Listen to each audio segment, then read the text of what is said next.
Signs na toxic ang workplace mo. Kung ang pagiging masipag sa kumpanya nyo ay sinusukat sa kung gaano kakapagod, nako, may mali na kagad. Hindi dapat badge of honor ang burnout at mas lalong hindi libre ang oras mo. May mga workplace na sobrang normal na ang overtime. Tipong kapag uuwi ka na on time, parang may kasalanan ka pa.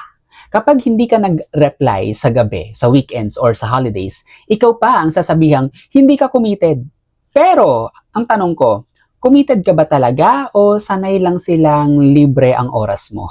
Fact-based muna tayo. Sa Pilipinas, kapag lumagpas ka ng 8 working hours, may overtime pay ka dapat. Para sa rank and file employees lang ha, pero yung mga managerial, wala talagang overtime pay. Again, for rank and file employees, may overtime pay ka dapat at hindi yan favor at hindi rin yan pakikiusap. Nasa batas natin yan. Ang problema, binabalot ang unpaid OT sa magagandang salita. Sasabihin sa'yo, part of the job. Ganito talaga sa industry. Family tayo dito.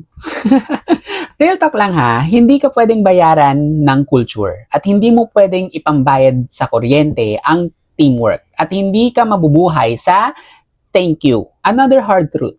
Kapag ang OT ay laging required pero walang bayad o malinaw na offset, hindi na yan extra effort. That is called exploitation. At ito ang mas masakit. Unti-unti ka nitong sinasanay na isinasantabi mo ang sarili mo.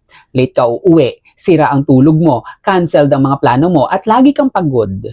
Tapos kapag nagkasakit ka, sasabihin lang nila, magpahinga ka muna. Pero pagbalik mo, ganun pa rin ang sistema. Hindi rin totoo na kung kaya ng iba, kaya mo rin. Hindi lahat ng tahimik okay. Hindi lahat ng pumapayag masaya. Minsan, wala lang silang choice talaga. Ang oras mo ay hindi donasyon. Ang pagiging loyal ay hindi dapat libre. At ang trabaho ay hindi dapat kumain ng buong pagkatao mo at ng buong buhay mo. Kung sasabihin nilang, may sahod ka naman eh. Tandaan mo, hindi nawawala ang OT pay dahil lang monthly ang sahod mo. Ang basihan ay kung rank and file ka o tunay na managerial, hindi ang title, hindi ang pangalan ng posisyon. Okay? Kapag normalized ang OT pero walang bayad, red flag yan. Hindi ka tamad dahil ayaw mo mag-overtime. At hindi ka mukhang pera dahil gusto mong bayaran ng oras mo. Masipag ka kahit umuwi ka on time. Professional ka kahit na hindi ka 24/7 online.